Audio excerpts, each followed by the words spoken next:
Welcome back to Boring Reviews. Boring Land. Oh, just kidding. Blasphemer! All Hello, right. Boring Review Nation! Kind of pointless. We know all things.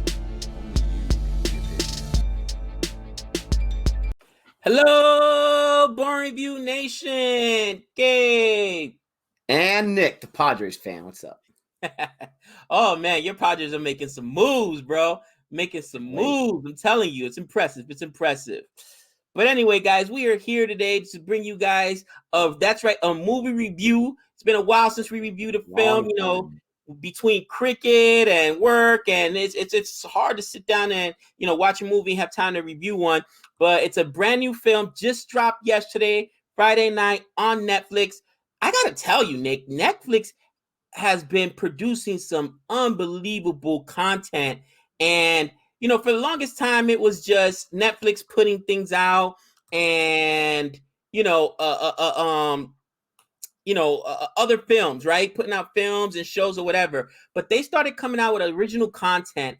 And I think just maybe starting last year, the year before last, they started really dropping respectable content. I mean, we got stuff that was nominated for Oscars. The Marriage Story, that movie was absolutely amazing. If you haven't seen Marriage Story yet, please check it out. Adam Driver, Scarlett Johansson was amazing in that. Okay, The Irishman. Come on, The Irishman. Scorsese. This film was unbelievable. Robert De Niro. Almost a 4-hour film. It flies by. Great acting, and I would say, as far as Indian content is concerned, one of the first Netflix original films, as far as Indian content we had, was Ludo, right? Ludo was just awesome, man. And I'm like, oh, dude, Ludo was awesome. I put it in my top 10 films for 2020. If you haven't seen our video on that yet, check it out. But now we got The White Tiger. Nick. I'm so excited, man, because you're right. I just looked it up right now while you were talking. I was listening. 2 months ago was our last review that we post on this channel. And in the words of Gabe, how dare us we wait that long to get a review out. We love reviewing movies. For us, this is our bread and butter for what we enjoy the most. So it's so good to get to this. And this is our first 2021 film that we're reviewing. So I'm super excited about that. You talk about Netflix. If anyone out there that loves movies does not take Netflix serious as a serious studio producing films, then I don't know what you need, because they do a fantastic job. This movie, White Tiger, this was all Gabe's idea. He's like, hey, this just came out. Let's jump right on top of it. So I watched it last night. So did Gabe. Excited to talk about this film. And let me say, overall, in case anyone hasn't seen it yet, there's going to be spoilers later on. So overall, we'll just give our overall feel for the movie, if we liked it or we didn't like it, and then we'll go into detail right after that. But overall, Gabe, I like this movie very, very much. I tell you what, man, this movie, it's a kind of movie that breaks. First of all, it breaks that fourth wall where it speaks to the audience, right? And you've got that narrator where he's telling his own story. It's crazy because I'll be honest, I am in love with Priyanka Chopra. If I had my own little laminated list like Ross did on Friends, her name would be on there. I'd be like, sorry, Savannah, it's Priyanka Chopra. I don't tell you. You know what I mean? Like, Nick Jonas, you're a lucky man. You're a lucky man. And not just because she's beautiful, but she's so talented. So I was like, oh, man, Priyanka Chopra's in the movie. And then my man, Rajkumar Rao, I didn't realize that they were not the main character. And again, this film, man, I absolutely love this film. And what it really does is they're really breaking ground with a lot of social commentary. And if you think that this is just talking about the caste system in India, you're sorely mistaken, okay? This is really talking about, just in general, the bottom line of the have and the have-nots, and how the have-nots are literally kept down by the society around them, by the obstacles that are put around them, and how it is to try to climb out of that invisible prism, that chicken coop, as they mention in this film. And when you do so, what you got to be willing to do. And very seldomly, it's so many people that don't do that. It's that once in a generation white tiger that's born, that's able to do that. So the metaphors that this film has, and oh, dude, like I said, It is a great. I guarantee you, it's going to be trending on Netflix top 10 within a week or so. This and the interesting about this movie. So we're gonna go into spoiler territory. So if you haven't seen it yet, go ahead and come back to this review after you've seen it, and you can hear our thoughts. Thank you so much. Don't forget to like and subscribe, please, as well. So jumping into spoilers. So the interesting about this film, Gabe, is because I've seen several Indian films now, at least 50 or 60 or so. I know turn on those subtitles, right? And you need to have those subtitles, but this is maybe this one and Extraction, but this one even more had a lot of English dialogue in it, especially the narration. It was all in English. And I would say probably 60% of the dialogue in this film was in English, which I thought that was interesting. I'm curious if anyone knows, they can let me know in the comment section.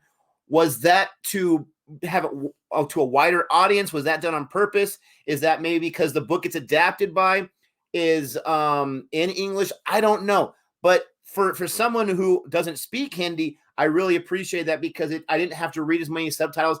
I can sit there and enjoy and watch the movie and hear what they were saying. But this film, for me, there's different categories of film. There's hundreds of different categories. This is in that category where this is a film that takes itself seriously, not too seriously, because there's a lot of fun. There's a lot of fourth wall. This is the kind of stuff in there. But this is a movie that's going for it. This is a true film. This is a story, like you said, that's trying to give a point and tell something, but also trying to tell us a story. It's not worried about this or that. It's trying to, or it is an actual film, and I really appreciate that. And my positives I'm going to start off with, because I have a lot of positives. It starts 100% with our lead actor. This guy was amazing. His name is Adarsh Gourav. I've never seen this guy that I know of. And you're probably going to tell me in the comments, oh, no, Nick, he was in this and this or that. I don't know. This guy was fantastic. He's what I call a revelation because he, like you said, Rajkumar Rao, Priyanka Chopra, these are going to be our stars. Cool, I can get with that. We just saw Rajkumar Rao in Ludo, for crying out loud. No, this is a Darsh's film. And this guy, I mean, we see him when he's super humble, where he's super obedient, where he's super dark. And he even tells us it's going to get much darker after this. He does such a fantastic job in all of those roles that you can see him going from that guy who's just so happy to be the second driver and have a job to going to what happens at the end of the film and then what happens after that with his business. Were you impressed with Adarsh, or am I just crazy? No, Adarsh was amazing. Adarsh was amazing. And, you know, here's the thing. I'm not sure if this film was because you hit on a point where there was a lot of Hindi there, but it was all the subtitles were in English, and there was actually a lot of English spoken. The director is Ramin Barani. He's had a lot of films in Cannes. He's actually he's credited as an American director and screenwriter. And Ramin Barani retells the story. This is actually a 2008 novel of the same name, The White Tiger. So he is. It's always difficult to go from the source material and put it into the film to see how the two compare. I know a lot of times when the people who love the book and then watch the film absolutely hate the film. That recently happened with Jody, right? With one of the ones that you saw. I think it was Downtown Abbey, or one of those adaptations to a book. Emma, yeah. Emma, right? So, but is it Netflix trying to cross over, or not Netflix, I should say? Is it trying to get an American audience to, learn about the Indian culture, or or vice versa, bring in that Indian audience into them with an American director? I don't know, honestly. So I'm asking that question. But with that being said, this kid was amazing. I thought he would be overshadowed by Rajkumar Rao and by Priyanka Chopra. Sometimes when you've got guys that are really good actors, but they're playing secondary roles, they're not the lead, and the lead is in there, they get eaten up in the film. It happens, all right?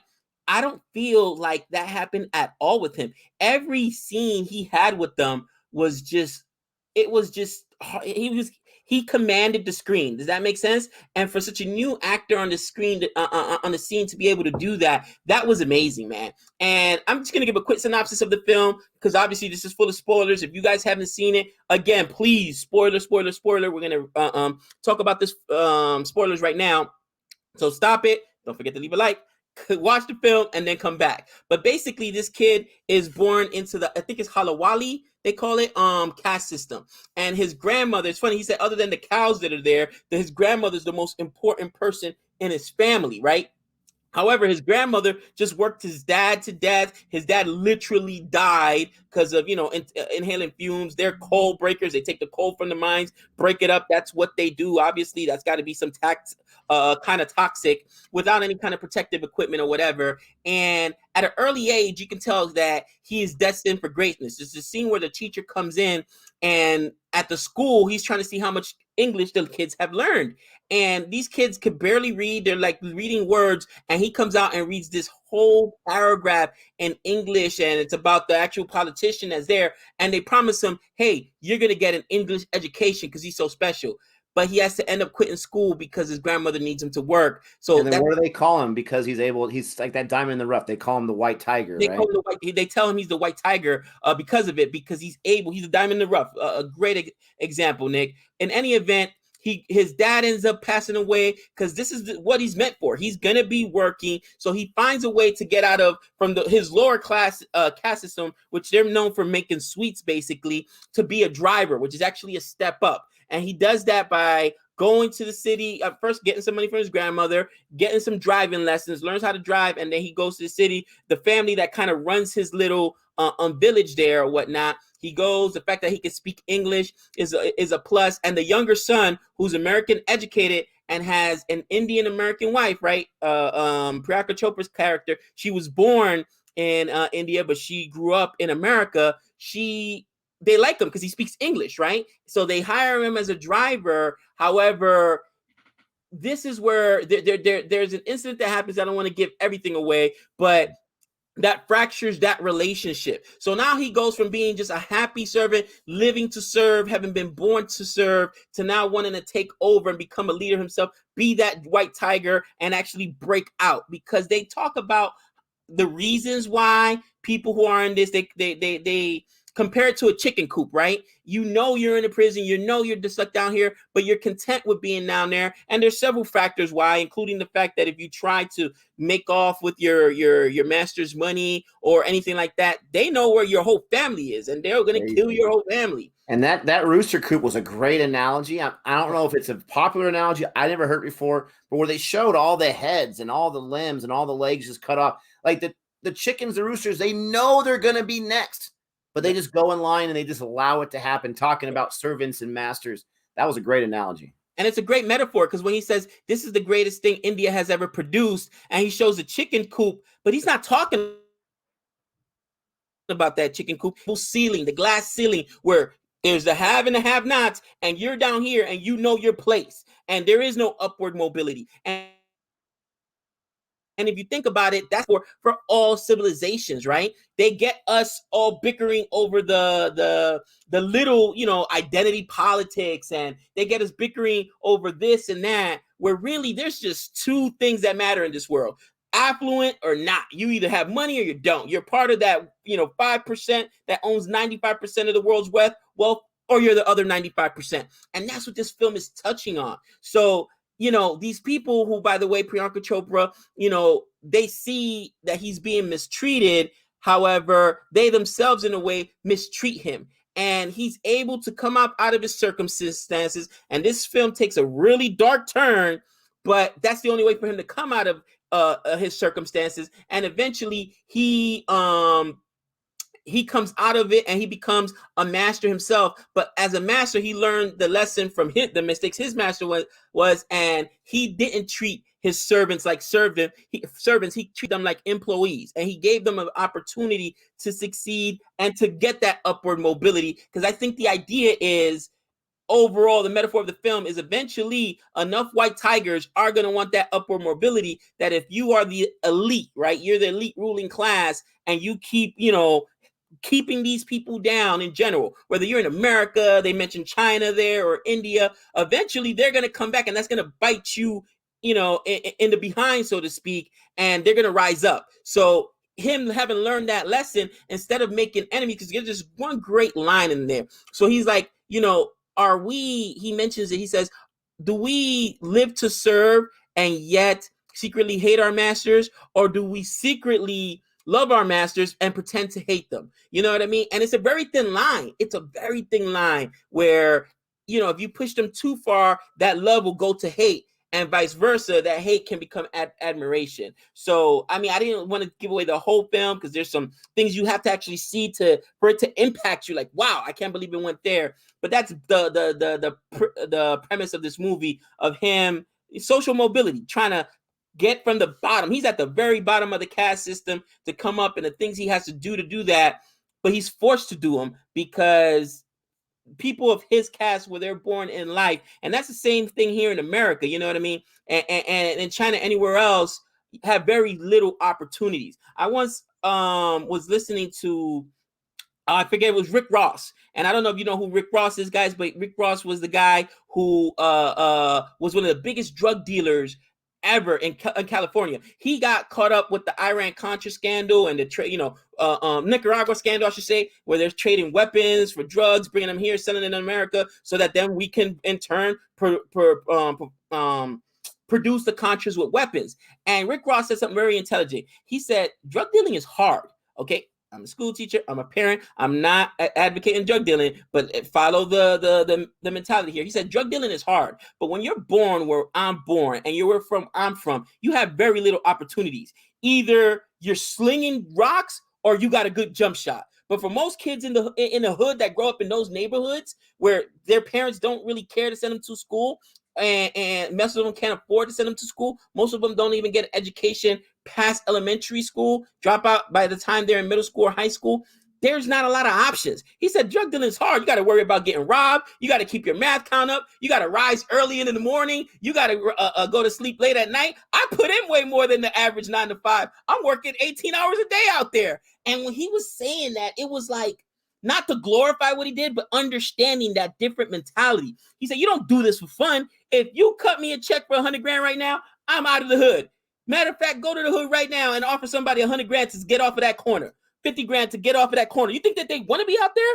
No, but this is the opportunities that they have. So sometimes you understand that elite is almost forcing that criminality upon that lower class by giving them so many little opportunities for that social mobility. And I'm sorry, I know I've gone off the tangent, but man, I love the metaphors of this film, Nick.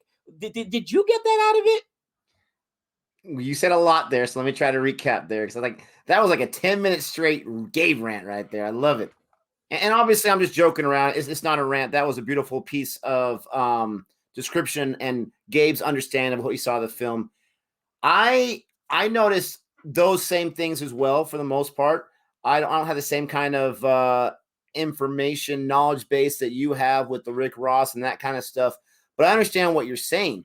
And it's, for someone like myself, not that my family was rich. They weren't. We were, middle class, but kind of at the bottom of that, didn't have a lot of extra money. But still, I had the opportunities that this young man in this movie doesn't have and whatnot. So it's hard for me to relate to that, because for me growing up, it's just go to school, don't drop out, and go to college, and you'll get a job, and it's fine.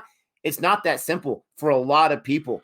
And I think in the moment for this film, there was a lot of angst for me, because you see this character, and I love how they did it, because it wasn't fast and cheap and easy. And it's only a 2-hour film. I'm talking about the director. His family is actually from Iran. He's Iranian descent director, but a lot of people are calling him like the next big, great director or whatever. And to your point, he's considered as an American director. But this film had a lot of angst in it, where you thought, okay, he's going to make that big step now, or he's going to make that big step now, or he's going to do something really bad right now to get ahead. And there's one earlier on, I won't get into it, because like you said, like what you said, no, not too much spoilers, with the first driver, and that was tough to watch. And even he said, I wish I never did this. But he's slowly turning into a person who's willing to not only do what it takes, which, again, I'm not going to co-sign on that, but what it took for him to become his own person and get away from that servant label. But one of the biggest moments for me, because I kept thinking he was going to do it, and then he took a step back. He's going to do it, and then took a step back. The biggest moment for me was when the one guy he called with the clown face, who he had the skin disorder, he said to him, you can work your entire life, and by the time you're 55, when they're done with you, if you saved your money, you might be able to buy yourself a small shack. And to think about that, you're working your entire life, and he started at age 9. He had to drop out of school because they needed him to break up the coal and whatnot.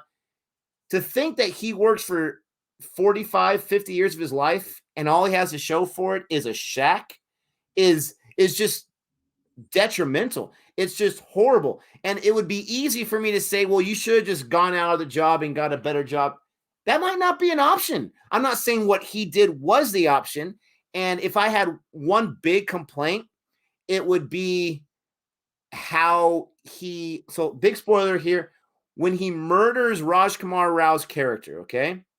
My biggest complaint with that is I get it in the scope of the story. I get it to where he was taking advantage of his responsibility. My biggest complaint was, why this guy? I get that was the opportunity. He was going to be replaced. His replacement was already interviewing with his boss. That was his time to do it. But I hated the fact that he did it because he was in love with this guy, right? They don't flat out say it until at the very end where he says he was my ex. But what I did like is the film redeemed it for me, at least, because when he's narrating at the end, he said, man, I should have taken out the mongoose. I didn't want to take out Ashok. He's my ex. I loved Ashok. He didn't say love, but you get that impression. And so even in that situation where I had a kind of a small little nitpick, and it's a very small one because I get it for the story, they kind of clean it up for me, and they worked it out. And there's a moment there where he gets that broken bottle, I'm like, okay, he's not going to do it. He's not going to do it. And sure enough, he did. And it's crazy. I mean, there's so many amazing, unbelievable moments. But the thing I love about his character, to backtrack a little bit, is he is so wide-eyed and so optimistic, and I'm just so happy to be here and this or that. But the crazy thing is you can tell that from birth, basically, he wanted this path, but he was given this path, but he was mad that he wasn't able to go on this path.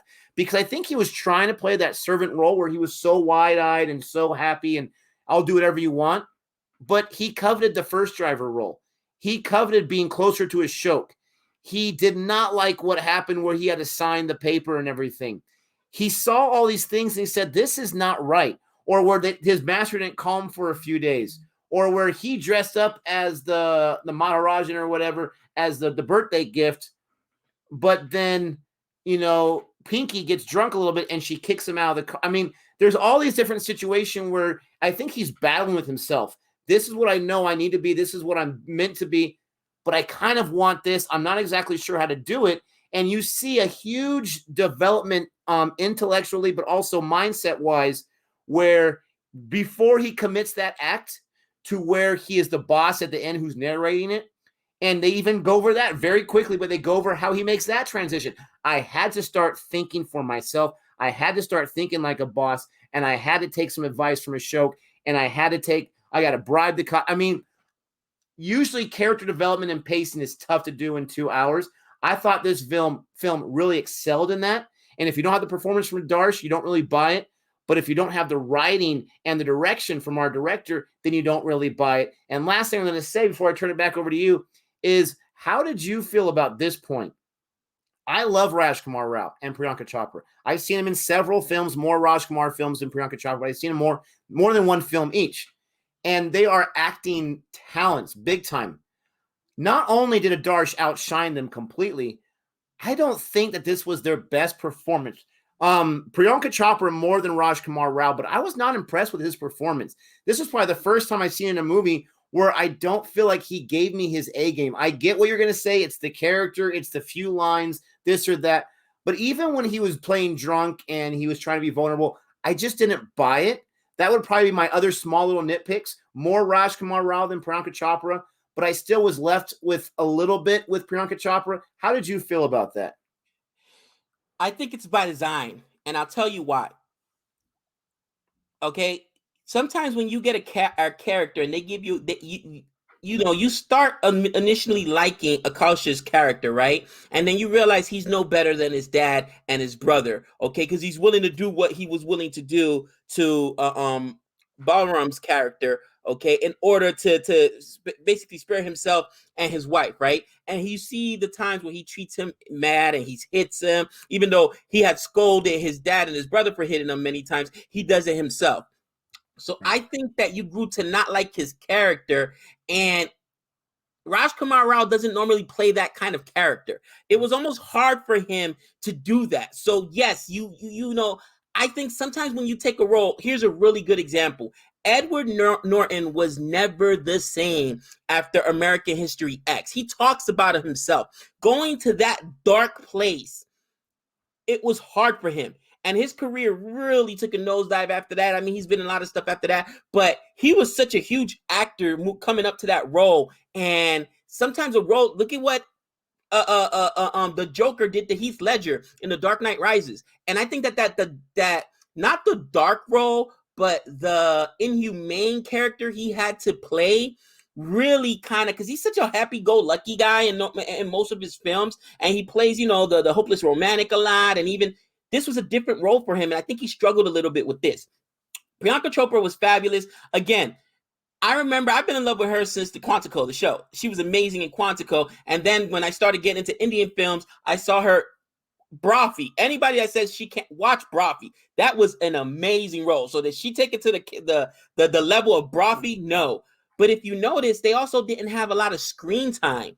Believe it or not, if you go, he's in every single, when we're talking about we're talking about Balaram's character. He's literally in every single scene of this entire film. There's not very few scenes without him. I would venture to say that Priyanka Chopra is maybe in 30 minutes of this whole 2-hour film, maybe 45 minutes. And Raj Kumar Rao, which is the second main character, he's probably, if you go on timestamp, at least in half of it, you know, if not a little over half of it. But sometimes it takes, it's hard for you to develop that character in such a small time. You're right about character development. They really developed Balaram's character, but they underdeveloped, I would say, Priyanka Chopra's character a little bit, as well as Raj Kumar's character.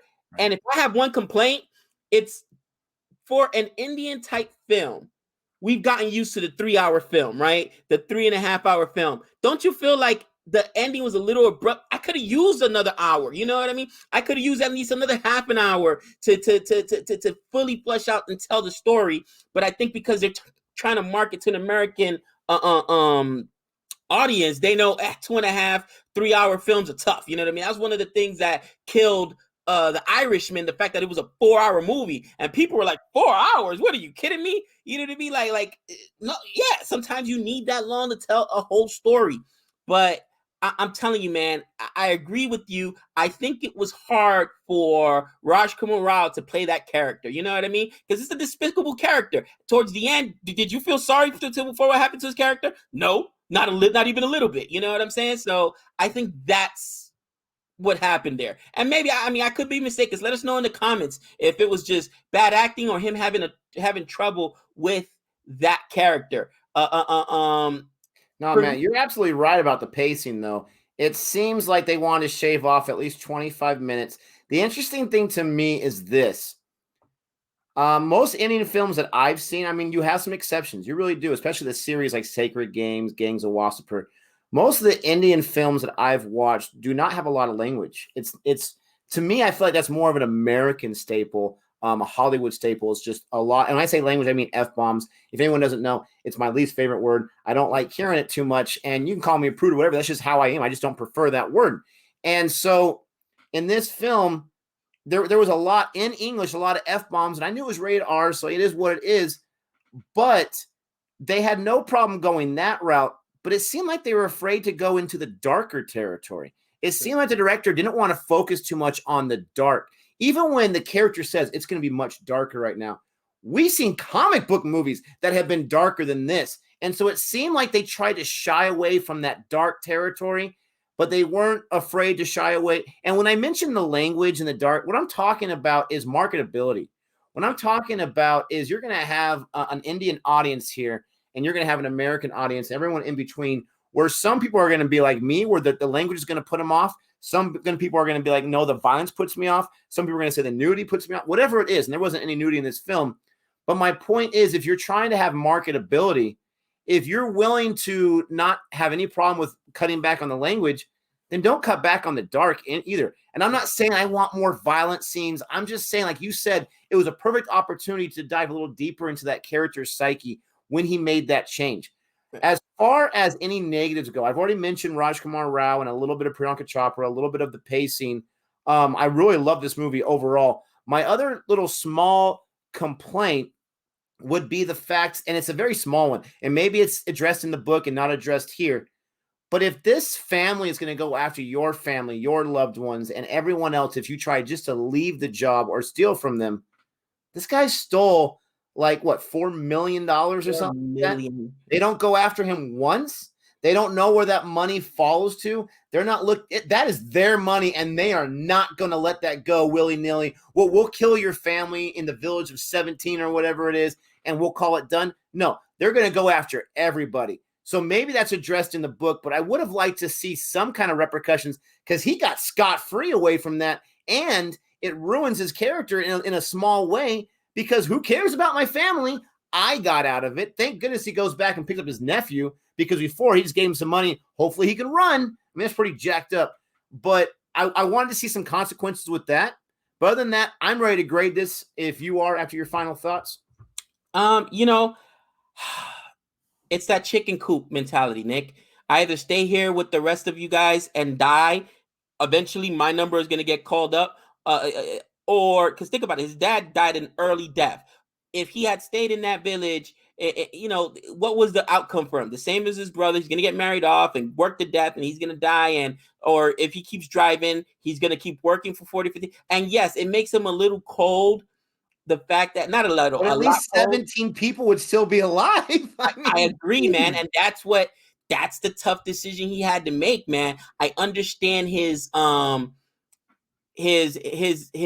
reasoning, but you're right. And I think that's where I'm talking about, where I could have probably used another half hour at the very minimum for it to weigh on him. The fact that, yeah, all we got was that newspaper article clip where 17 people in a village were killed. I would want to see him maybe go back and avenge him, because now he's a boss, right? He's got money. He can go out and take out what's his name. Like it didn't feel like there was total closure there. So I agree with you there. Yeah, I'm ready to grade it, man. I'm ready to grade it. I gotta say, for the first movie of this year that I have reviewed, I am pleasantly surprised. Another Netflix property. Although my nitpicks with the film, I still give this an A-, man. I give this an A-. I'm gonna say you gotta watch this movie and really understand the metaphors behind it. Okay, I'm watching this movie with my wife, and I'm explaining to her like how the chicken coop doesn't, when he says the greatest invention India ever came up with was a chicken coop, he's not talking about a literal chicken coop. He's talking about that those invisible bondage, you know what I mean? The invisible chains that keep us down, servitude. And man, it's such a powerful film. I could see some critics though that are going to probably hate it. Some people that are going to say, oh, you know, they're just shining light on the caste system. It's not like that. Guys, they're not talking about just India. They're talking about the world in general, okay? Same difference here in America and China, wherever you go. I don't care where you live. There's a have and a have-nots. Bottom line, there's us and them, all right? Bottom line. Nick, you're great, my friend. Yeah, absolutely. I agree. When I'm watching this movie, I'm like, that might not make the Indian audience too happy. That might make the way it shed lights and stuff. But then at the same time, the counter argument, other side of the coin is, he constantly said when he's writing to the Prime Minister of China, he's like, it's going to be about the brown man and the yellow man. America's had their time. They're on the downward trend. They're going to, in about 100 years, it's going to be us on top and them not. And so this story, this film was not afraid to speak what they felt was their truth. And so it is what it is. I'm very curious to see how our viewers, our subscribers, how they feel about this film.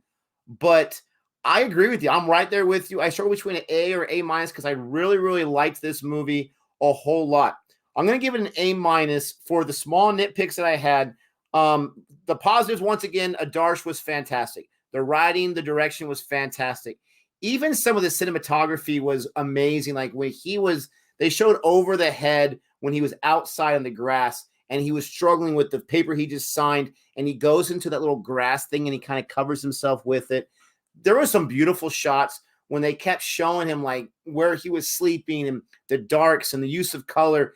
There was a lot of great filmmaking techniques, even the music. This is not Bollywood with the songs and whatnot, but the music was more cinematic. It was very, very nice. It went well with the film. There's so many positives about this movie, but at the end of the day, I'm going to give it an A- and not an A, because I feel like I would have liked it to open up a little bit more. We were in the master's room for a lot of the second half, that one family room.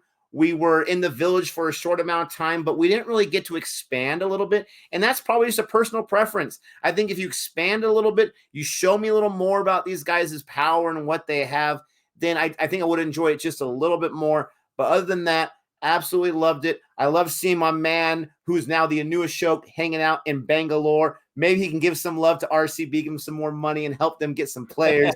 And that being said, AB de Villiers just got the highest paid overseas player of all time right now. So that's pretty cool. Maybe Ashok hooked him up. Who knows? But that's our review. Those are our grades. Let us know what your thoughts are. We hope you enjoyed this. If you did, go ahead and give us a like and a subscribe. And with all that being said, until next time. We know all things.